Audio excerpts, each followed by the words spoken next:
Guys, what's up? Here in a beautiful South Florida afternoon.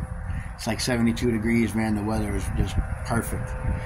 Figure I'm at the shop doing some work. Figure I'd give you guys an update on what's been going on and what we've acquired and what we've been doing. So, as you can see in front of me is a beautiful 91 Chevy OBS short bed. I bought this truck off Facebook about a week and a half, 2 weeks ago. It was posted for about 30 minutes. It was a mile down the street from my house. It was the first one on scene. Made the guy a cash offer and grabbed it. A couple other guys showed up after. You know, they wanted to give me full price for it. I didn't want to burn the guy, you know what I'm saying, and make $500 right in front of him. You know, and I kind of didn't want to just, you know, I kind of got a conscience, guys. I didn't want to take another $500 for the truck, you know, behind the guy's back. So here it is. As you can see, it's on 4-corner air ride. And she's rougher than a night in jail. And you can see they welded up the taillights, or the shop welded up the taillights, and just did a horrible job. Tailgate's all bent out. Got a nice rip right there. This is the other taillight that they welded up, and you can just see the quality of welding that went on there. It looks like Ray Charles did it with his feet. The bed is rough on the truck, guys. It's on 18-inch Camaro wheels with adapters, as you can see. Dented right here, down at the bottom. Cab corners rotted, but he gave me 2 brand new cab corners with the truck. It actually came with a bunch of parts, guys. This thing came with spindles and shocks and 373 gears with bearings, 2 roll pans, lights, ball joints, lug nuts, just a bunch of stuff he gave me with the truck, which was cool. So I'll show you the worst part of the truck, besides that cab corner right there, is this door. You can see when I do it, open it up. It's been rubbing up on that cab for I don't know how long, guys. It's starting to crack the metal right there. So the door's shot, guys. The hinges are shot. You see all the play in the door panel shot. What I have to do is take the door off and weld up the hinges and re-drill them. Guy was a motorcycle mechanic. Dashboard's rough. Seats are rough. Door panels are rough. The headliner's in good shape. All the A-pillars are there. B-pillars are there. All the hard-to-find trim is there. It's even got the rug behind the seat. If you look real close, I can't put the seat up, but... So yeah, 259,000 miles on the old girl. He was daily in this truck. The reason he sold it is he was relocating the shop and he had to move. He actually had 2 OBS Chevy trucks. I could have bought them both for a really good deal, but I didn't want the other one. It was an extra cab, and I'm not big on the extra cab trucks. To me, they're kind of parts trucks, but that's just my opinion. I like short beds and I like 4 doors, or I like regular cab long beds. I'm not big on extra cabs. So yeah, guys, this is the newest acquisition on air ride. I think we're just gonna, you know, it's TBI. It runs good, but I think we're gonna take the TBI off, put a carburetor on it, put a cam in it. It's already got headers and dual exhaust. So we're just gonna, you know, make it like a beater truck. You know, roll out to breakfast in it and just lay frame at the restaurant and get out, you know, and pretend we're cool. So yeah, that's the story on that thing. It's not going anywhere. It's just gonna sit there for a while until we get the rest of the stuff that's going on in the back done, and I'll show you. All right. So as you can see, walking through the back, the Chevelle is here. Story on the Chevelle. So over Thanksgiving, Tommy went to visit Dominic in Ocala, and they went to look at a Chevelle that was wrecked. And the reason why is because the whole thing with this car is it's our friend Bobby's car, and he brought it down here for us to put together, me and Tommy. He wants to LS swap it, manual, with a 12-bolt rear end. No Ford 9-inch. You can't have any Ford parts in it. He's a GM guy. So they found a wrecked Chevelle, 70 Chevelle, where the frame is bent and it was wrecked in the front for 15 grand. That has a 435 horse vet motor, LS, with a Texas Speed cam kit, 6-speed Tremec, I believe, and a Curry 12-bolt with 331 gears, adjustable upper and lower control arms in the rear, tubular upper and lower control arms in the front. It's on coilovers either in the front or the back. I don't remember what Tommy told me. It has a badass fuel system. The wiring, everything is all new in the car. So what we're going to do is the car's going to come down here, I think around Christmas time, Tommy said.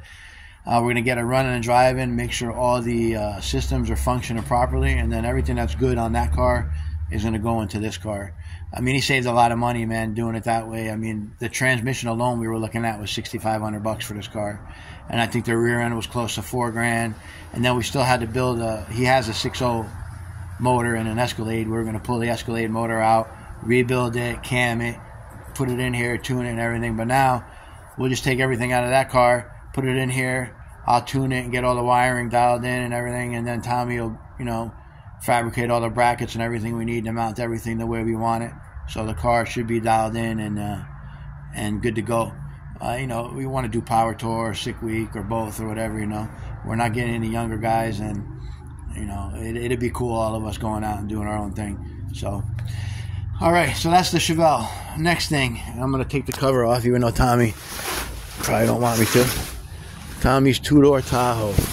Lots of progress on this thing. I'm only going to pick up the cover a little bit, guys. Sorry about the shot. Let me back up. It's tight back here, guys. We got a lot of stuff going on. So, the two-door Tahoe, as you can see, she's all spot primered in epoxy primer, ready for scuffing and filler primer. We're out of the window, the flash window for painting the truck. We weren't going to paint it. As you can see, it's not ready to be painted, but we wanted to put some protection on the bodywork and the metalwork that we did while it's outside, because the short bed truck's in the shop, and I'll show you that in a minute. But I just want to show you, he got the door all dialed in. It looks great. Aside from the blotchiness of the primer and the epoxy, you know, it soaks into the bodywork. It looks great. The door is nice and straight. He went around and fixed all the chips and dings and dents in the truck that we could see with our 50-year-old eyes. So yeah, it's looking good. I'm not going to go around the other side, guys, and take the cover off the truck. It looks exactly the same on the other side. Red, black, and gray spotty primer. So now the plan with this thing is, once the short bed truck's done and painted, we will scuff the epoxy primer with 180, and then we'll shoot filler primer over that, a few coats, 2 or 3 coats, and then we'll block the whole truck down wet with 600 on the block. No DA. Block sand the whole truck out straight with 600. Tape it up and paint it. Apparently, the red paint's really hard to get from some reason down here. He had to wait to get the roof. Oh no, he had to go to another place. We went to one by us. They didn't have the stuff to make it. He had to go to another Premier and grab it. So hopefully he'll have the paint when he's ready to paint it, and we'll get that done. But yeah, this thing's going to be sweet, man, guys. When this thing's painted red, it's going to look beautiful. So that brings us to inside the shop. Short bed truck's there. So it's 90% taped up, ready to be painted. The only thing I got to do now to this is tape up the front wheels and the wheel wells, so I don't get any overspray inside the wheel wells because they're all painted. It's a little tight in the shop, guys. I'll try to get a really good shot. There's the front all the way down. You can see it's all taped up. So basically I just got to tape off the wheels and the inside of the wheel wells here. As you can see, they're all nice and fresh painted, and I don't want to get any overspray on them. I got the other 2 reconditioned wheels at the house. I ordered 2 tires for them, so they should be here in a couple weeks when this thing's done, and I will throw them on the front, because as you can see, I just got another set of sport wheels that I had on another truck. I'm probably going to end up giving these to Tommy for his short bed truck, and I'll polish them and recondition them for him. Frame is all painted, ready to go. So all I'm going to do now is just sling some plastic over the top of the frame, tape it to the ground, and that'll be done, so I don't get no overspray on the frame. What else? New grill. I haven't decided yet, guys, what I'm going to paint, whether I'm going to paint the grill white or leave it black. Tommy wants me to paint it white. The bumpers are going white on the truck. They're smoothie bumpers, so they'll look good. I'm not 100% on the grill painting it white yet. I'm leaning towards it, but there's still a little bit of doubt in my mind, because I'm thinking I want to leave the mirrors black. The door handles are going to be black, and I'm thinking if I leave the grill black, it should just be enough to break up all the white and not make too much white with the white bumpers and the white filler and the white body. You know, it's going to be a lot of white. Bed's off the truck. Front of the bed is scuffed. Back of the cab is scuffed and wet sanded with 600. Both of them ready to go. I hate when people don't take the bed off the truck to paint it.